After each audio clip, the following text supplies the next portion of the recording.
It's now the battle of the billionaires. Governor Rauner just wrapped up his victory speech here at his headquarters in Chicago. Now, Londrigan is still the underdog. That's because President Trump won this district by 5 points back in 2016, and Congressman Davis was reelected with nearly 60% of the vote. This happened yesterday in the dark, so people are just now getting a look at the damage. Over here you can see there is a roof missing here. I was told that roof is actually on its neighbor's roof right now. Yeah, and you haven't lost any energy. You've been busting out some dance moves out here. You want to show the people how you're getting these donations? Awesome.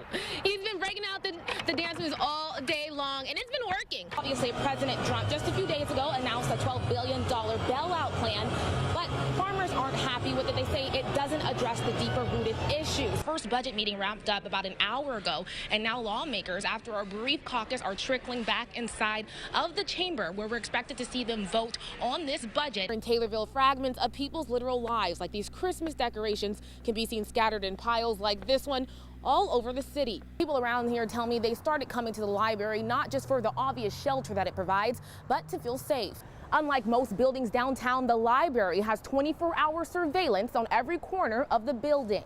Almost all of those 7 priests identified in this report had, at one point in their career, worked in the Chicago area. Just to put that in perspective, for a family of 2, you now need to make $30,000 or less to be eligible for child care assistance. For a family of 3, that's $37,000, and the threshold for a family of 4 is $45,000. She definitely didn't have that tone when she first hopped into this race in the primaries.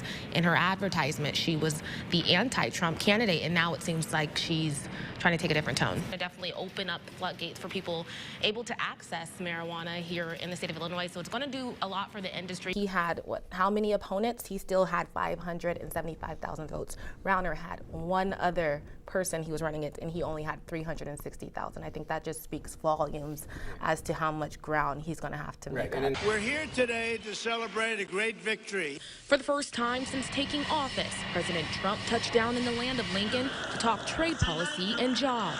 In the midst of this great economic revival, now is the time to finally fix the terrible, one-sided, unfair trade deals and practices that have cost our nation trillions of dollars and millions of jobs. He received a warm welcome from workers at Granite City's U.S. Steel factory. Thanks to the president's tariffs on steel and aluminum imports, they're hiring roughly 800 people after years of layoffs. The support of the president has been just amazing. Business is coming back up that went down when we got laid off. The president blames bad trade policy with China and U.S. allies for America's shrinking manufacturing market.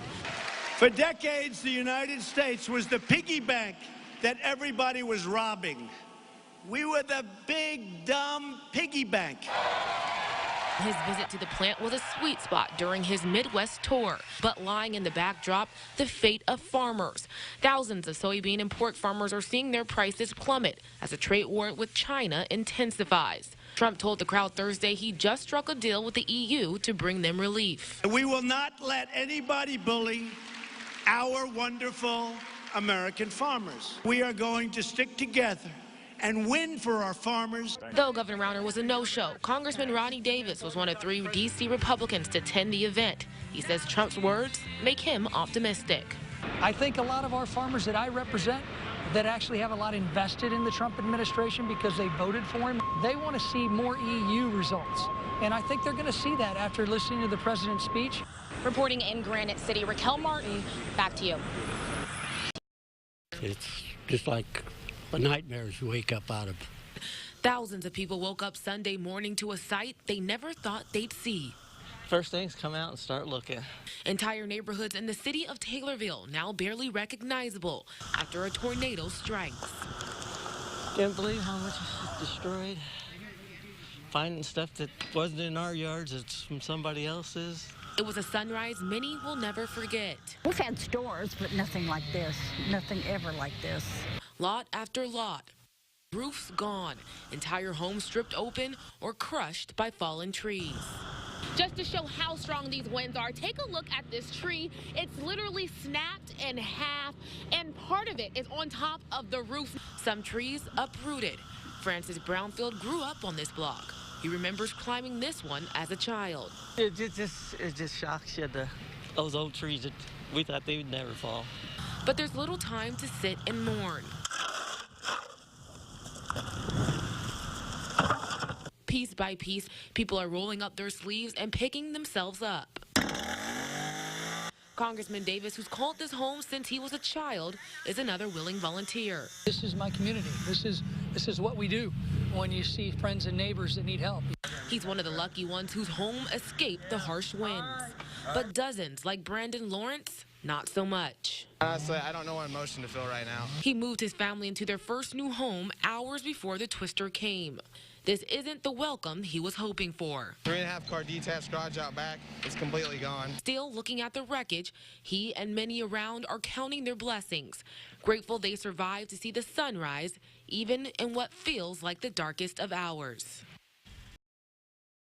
The youngest, most effective lobbyist in Illinois history. Wow. It's not every day a 10-year-old changes the law, but Wednesday, Hunter Martin proved he's not your average fifth grader. I just thought he was signing like legal forms, and right after he signed it, shook my hand and all that. My mom's like, you know, he just signed the bill. I'm like, what? I'm like, oh my, thank you. In a private ceremony Wednesday, Governor Rauner signed Hunter's bill. Now all insurance companies in Illinois must cover hearing aids for kids. They're gonna like have the chance to have hearing aids and like be able to hear like a normal kid. How does that make you feel? Awesome.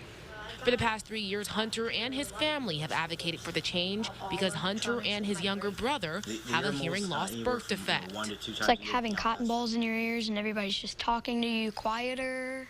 You can't hear like whispering or birds chirping or water dripping. Luckily, he's had his hearing aids, but he says the most difficult 2 weeks of his life were when he lost them.